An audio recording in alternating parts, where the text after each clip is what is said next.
It doesn't matter. You can't stop it. Stop what? What did you do?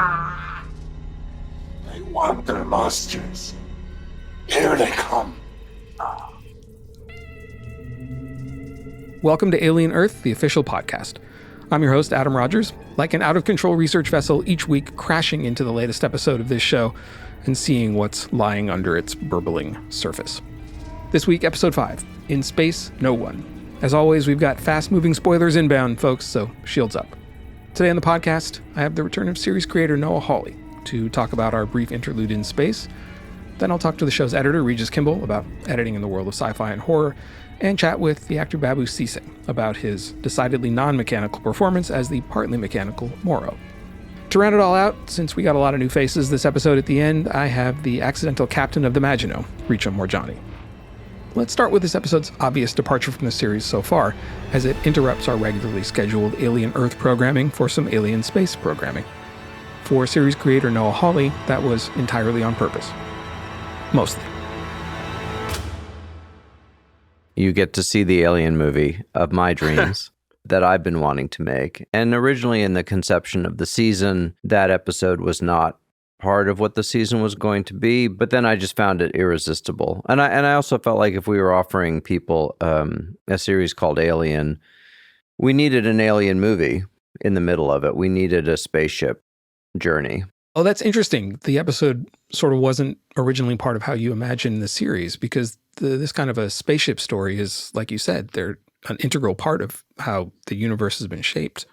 The series, as I've said, went through an evolution. I mean, it took us many, many years to get to it. And the idea of doing a mid-season episode, which was the story of what happened on the ship, came to me, as we were gearing up to go into production. And, I shifted my directing from doing the first 2 hours to doing the first hour and the fifth hour, because, of course, I wasn't going to let anyone else make the alien movie of my dreams. Sitting down to write that episode was a really exciting opportunity for me. If you're going to play in these waters, you have to have a very clear vision for what you want to pull off and why you're doing it at all when, it's been done before so well. We have an advantage that the movies don't necessarily have, which is this story exists in the context of a larger story. In television terms, this is the Morrow episode, where you learn his backstory and you see what brought him to the moment where we met him, in which the ship landed. It just also happens to be a mystery about who's sabotaging a spaceship full of alien creatures and the chaos of how they escape and everything goes to hell. So what were the things that were like must-have for your alien movie? Well, I like that it was a mystery, that it was driven by this mystery of who had sabotaged the ship. I thought added some human stakes to it, some chaos, right, that the creatures could take advantage of.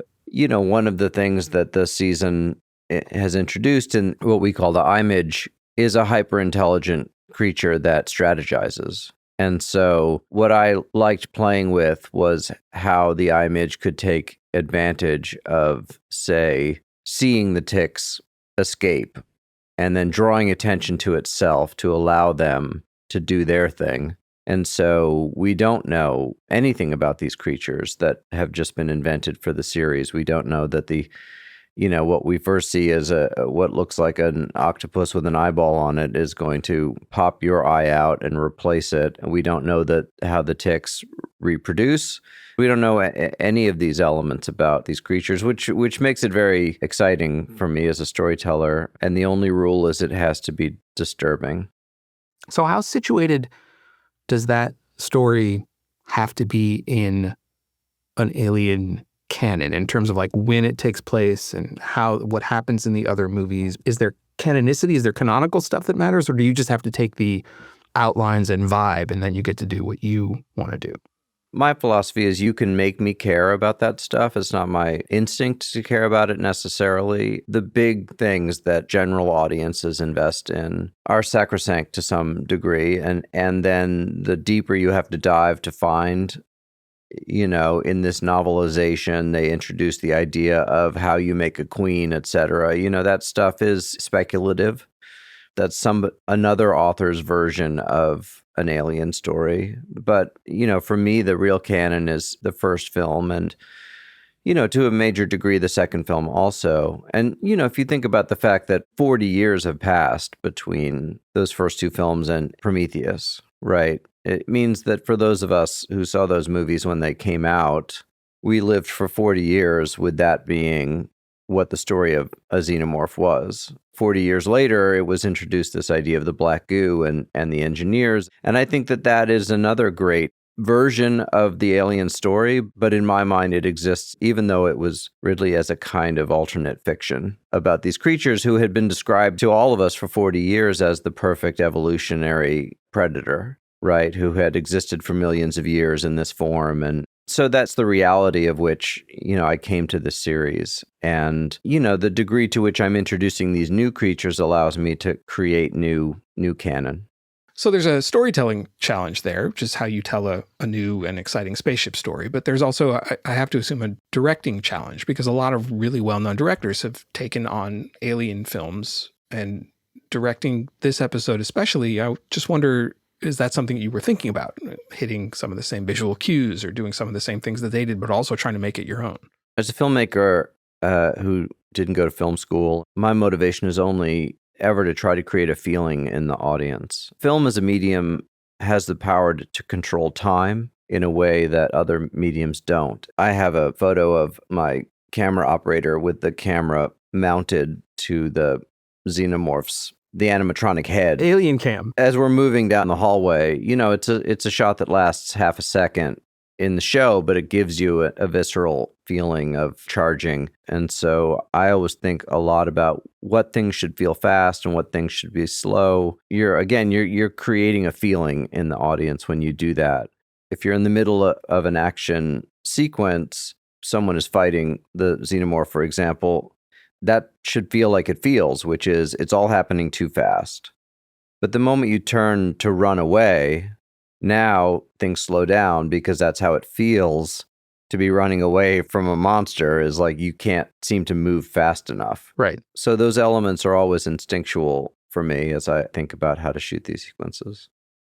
So you were saying earlier that this is the Morrow episode, and it totally is, because we get a lot of insight into that character, and I'm going to talk to Babou Ceesay later this episode about that. But he's interacting here with a cast of characters that we know little to nothing about in this episode.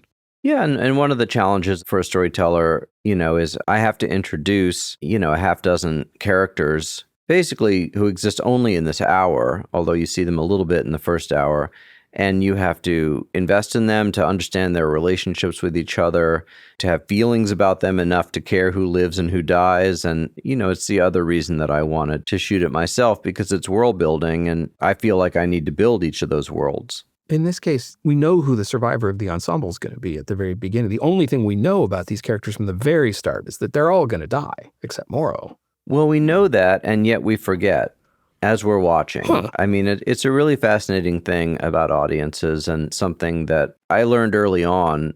Even though it's in our brain, we're so focused on the narrative of the story that we forget. Because you're invested in them, you're rooting for their survival. I think that there's an energy to that, which is, of course, only Morrow is going to survive, but I think there are moments along the way where you want the others to survive, and that's just as important. What's interesting that you say that. You can give people clues along the way, but they won't remember any of it. They just remember how they feel about what was going on or how they felt about a character. Well, I mean, film and television is an act of hypnosis. You're sitting in a room, whether it's a theater or your living room, and you're a human being existing in that space. Maybe you're watching with your wife, maybe you're watching with your kids, whatever it is. But if the story is good enough, you exist nowhere but in that story. And that's why, when you go to commercial, it can be so jarring for people, and why horror is so hard to do on television, because you're breaking the hypnosis and you're breaking the tension and the dread. That's the challenge of making horror for television, is those commercial breaks really kill you. It can't be an accident that this is the 5th episode. It's the beginning of the second half of the 8. Up until this point, it seemed like a driving coincidence that a Weyland-Yutani spaceship hit a Prodigy city sparking all this. It turns out now that it's not a coincidence. How does that change what we're supposed to think about, like Boy K? Well, I don't think that 4 episodes into the show, people are thinking that Boy Cavalier is a humanitarian or necessarily a good person whose existence is going to make the world a better place. But I do think that he is an exciting character in that he says and does whatever he wants. He doesn't even wear shoes. And to the degree that that's wish fulfillment for a lot of people, you know, we do find ourselves attracted to what we call the truth tellers, right? Or the larger than life figures. But I think what this reveal does is to show that, oh, he is actually planning some things that you can only call evil. That he's so literally cavalier about the lives of the people on the planet Earth that he's going to crash a spaceship filled with aliens into, he hopes, his own city, which means that his citizens will die. At worst, just randomly crash it somewhere on the Earth to free these creatures. He doesn't have any belief other than that he'll be able to contain this thing once it gets out. But it reveals for Morrow that there is someone to blame for his life's work potentially going up in smoke. And so that turns him into a man with an agenda. Oh, right. Morrow has one mission, and that's the guy who screwed it up. Well, and we tease it in the first hour when Morrow asks the bound soldiers, where's the one called Cavalier? He's seen his face. He's heard him say, you know, that he's crashing the ship. And so he wants to find him because that's whose fault it is. Noah faced a lot of challenges making a sort of condensed alien movie to drop into the middle of a TV series. And, you know, I've been a writer and an editor in print for most of my life. And that world is a lot like television in one very important way. It doesn't really come together until the edit. So let's talk to the editor, Regis Kimble, about assembling a TV show's Lego bricks into a spaceship. Episode 5 is a standalone. You know, it's a horror movie. And that's what made the 79 movie so great, is that you have this long anticipation, these breathing moments, these empty frames. And we've tried to instill that feel throughout the series. You know, the chest burster happens maybe in 45 minutes into Alien 1? Yeah, it's a long time. It's a huge time for a creature movie to see the creature. And so here, you know, it's a measured metering out. It's not this fantasy of people floating through the room, but it's just this horrible, horrible monster movie of the big thing is coming. And these people are living in a world that's, it's not going to be comfortable for them in the long run. So this episode, like you said, is kind of self-contained, but it has this large cast and they're mostly new to a viewer. So we have to get to know them really quickly. How does that change your approach? Working with Noah for so long, we kind of have a shorthand and an understanding with how we want things to sort of feel. For the most part, we try to tell the story in the least amount of cuts because his sensibilities are such that he doesn't want to force feed the audience. He likes giving people shots with more than one character in them so you can see their body language and you can see how they're playing off each other. And it's a nice way to allow the audience to take from the frame what they want instead of always being in big close-ups and force feeding them. I mean, here we are in the Maginot, and you're dealing with these characters that you just are starting to learn about. Just like in the 79 movie, when they're in the mess hall and they're doing things, people are on top of each other. It's very dirty. I mean, Malachite, this poor kid who thought he was going to be going on a geologic survey, ends up with these creatures all around him. You know, a love story in the middle of it with Zaveri and Bronsky. So this ensemble sort of drives the cutting pattern because you're dealing with broken people with an agenda. Then it sort of goes into a bit of this whodunit. Where is this coming from? And then once it's finally revealed, it's kind of just an all-out sprint to the end. Is there an expectation that you're going to be solving problems that emerge or, you know, ideas that emerge during shooting? Well, yeah, things change all the time. I mean, what's on the page kind of helps, but there's always challenges in production. There's always challenges with every actor that comes onto a set. And so you're trying to embrace those characteristics that the actor brings with them, and then also embed that into the story that's trying to be told.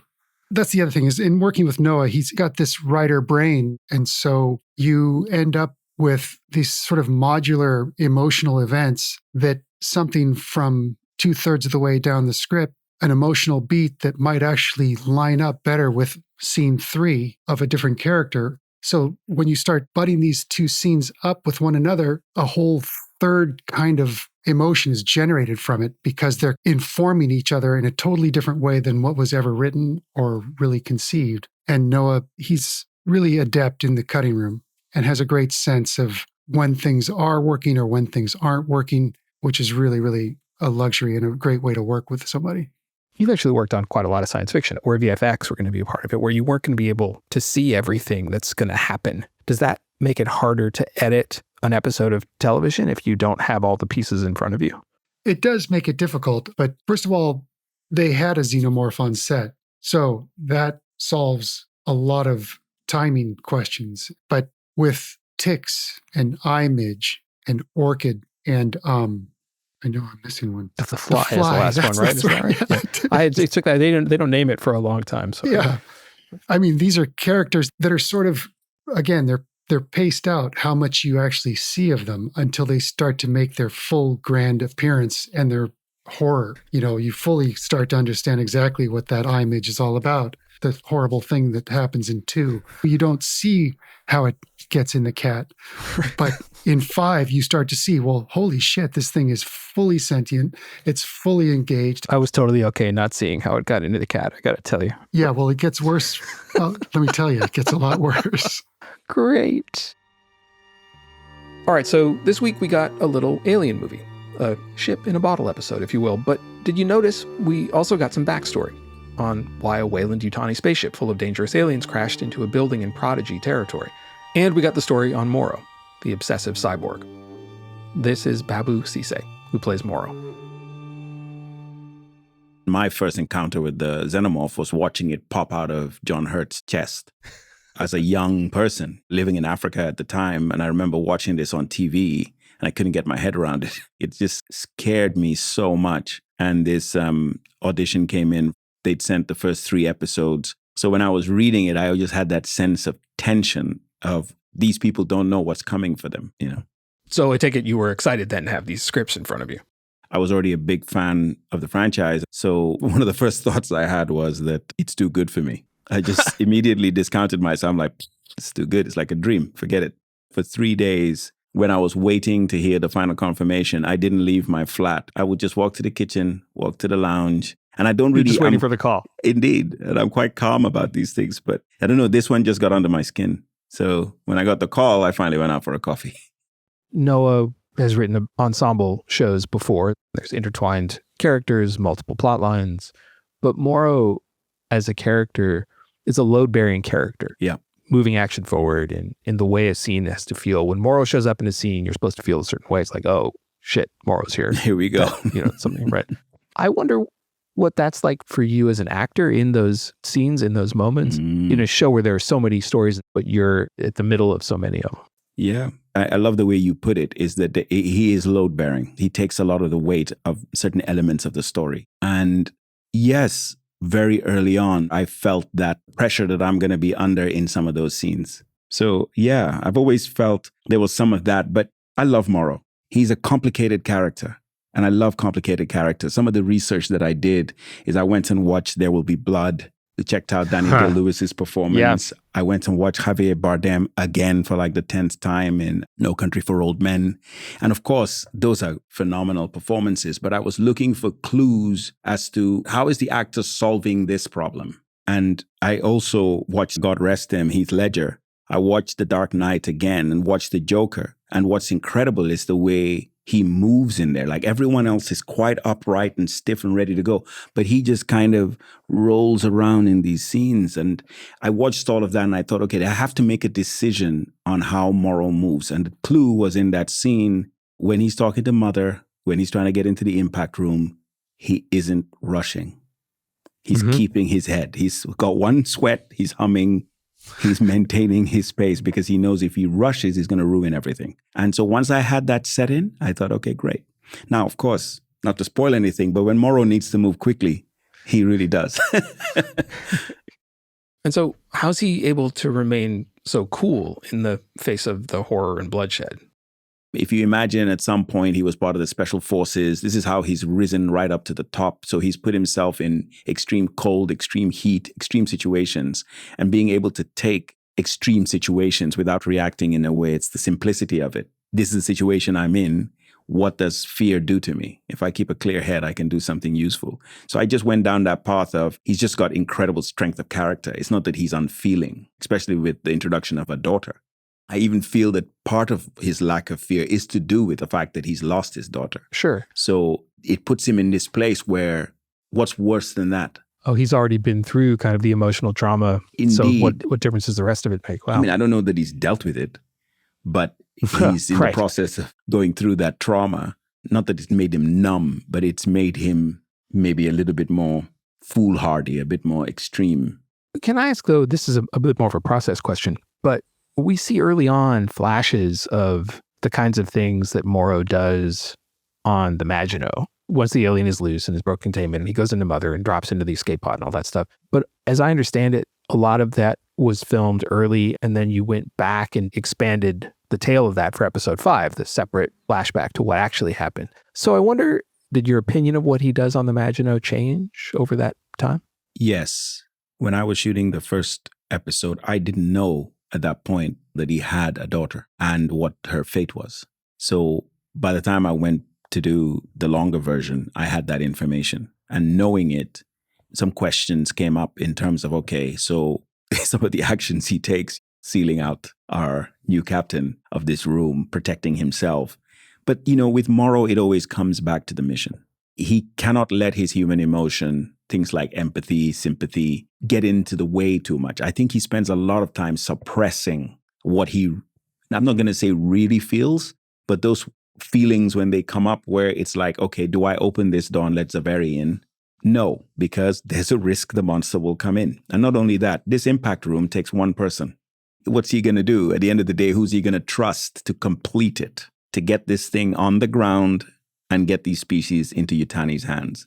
He's not going to trust anybody else on that ship to complete that job. I love this line that he says in episode 5. He says, I don't need 10 more people with emotions, with feelings about what's happening. Let's not wake up the rest of the crew because it's just going to make it more complicated.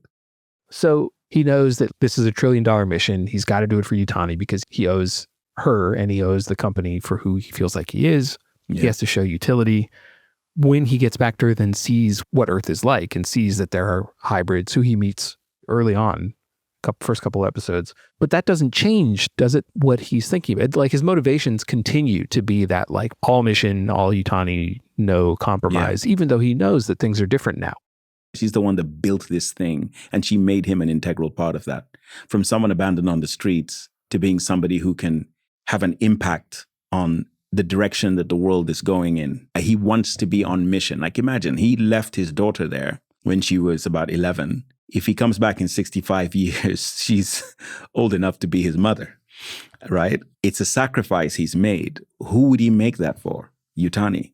And his own sense of need to have a purpose. So even after he sees everything that's happening, the play still remains the same. We need to get these creatures that I've given 65 years of my life to, a daughter as well. I need to get the mission complete.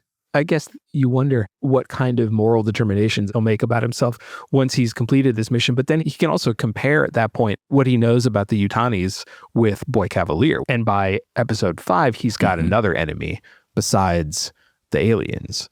Yeah, 100%. And that particular character represents, in some ways, a graver danger. The xenomorph is purely instinctive, but you have Boy Cavalier, who is uncontainable. He just wants to achieve his goal. He's playing global, universal chess. Whereas Morrow's like, listen, we're not nothing. And you've messed with the wrong person because I'm not going to take it, Right. What I love about the Morrow character is no one sees him coming, really. He's under the radar. What was it? The greatest trick the devil ever played was pretend it doesn't exist. So he has this wonderful thing. And when we're discussing his costume very early on, or discussing how he represents himself, I always said he wants to be the kind of person that in a crowd, you wouldn't notice him. He's just there. But he sees everything, you see nothing, And Cavalier for him represents an existential threat to everybody because he's reckless. Also, if he gets hold of these dangerous species, who knows what the future of Earth is? There's a song that he hums when he's thinking about his daughter. What's the significance of that? Because he hums it when he closes a very out of Mother too, right? Mm-hmm. Yes.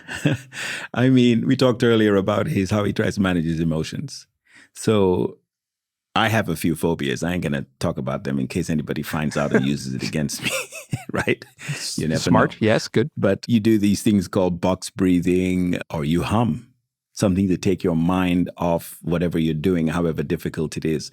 That humming is 100% a comfort blanket for him. It's his teddy bear. So when he's in the most high pressure situation with the xenomorph knocking at the door, having to do what he does to get everything right, to get into this impact room, he starts humming. It was actually Noah's idea, the song. And that moment of humming, he came and I had to sort of make sense of what it was for me. And in my mind, it's something linked to this time in his life and what that song represented.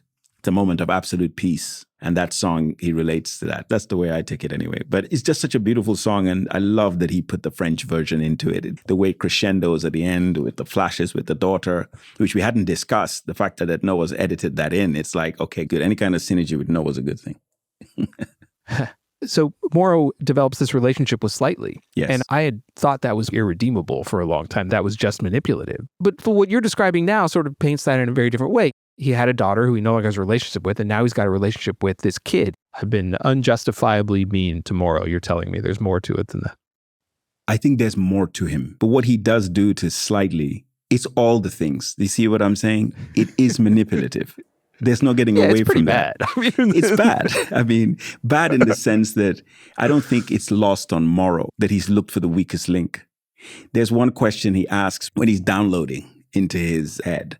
Morrow is about utility. So he's using every opportunity to understand what's happening. And as he talks to them, he's already figured out they're synthetic. As he's talking to them, he sees that Slightly is the one who says, well, it depends. It depends on a certain situation, whether or not you should punish someone.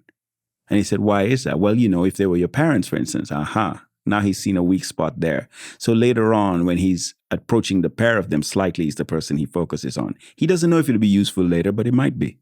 And so when the opportunity comes up, it's definitely manipulative. But you know how it goes. You get into the weeds, you start doing everything that you need to do, and suddenly you go, oh, hold on a second. This isn't as easy as I thought. There is an emotional connection. And I'm not going to spoil anything, but as the series goes on, if you imagine that they're meshed in a certain way, he learns how to manipulate even better if he needs to.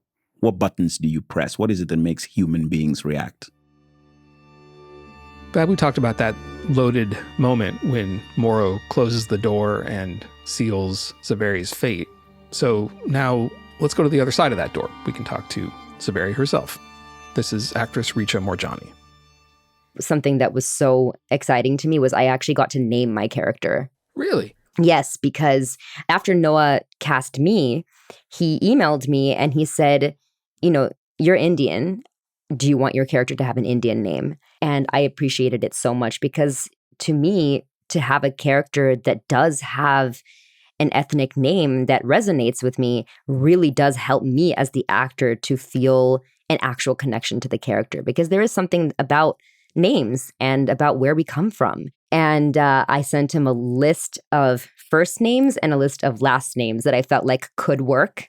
And he went through both of the lists and he picked the first name Zoya and the last name Zaveri. And he's like, I think this has a ring to it. And I said, so do I.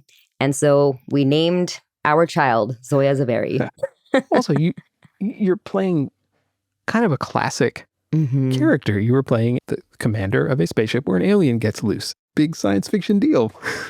Yeah, definitely. I mean, and I didn't take that lightly. And there was definitely a lot of similarities between my character and Ripley's character. And part of my research was just watching tons of interviews with Sigourney Weaver and hearing how she prepared for the role and her experience and talking about her character. And that really helped with my own preparation. What was one of the things you took away from that? I mean, what did you bring that was useful? One thing that I remember Sigourney saying in one of her interviews was how Ripley doesn't succumb to the sexism. She just keeps doing what she has to do her job and to save her crew.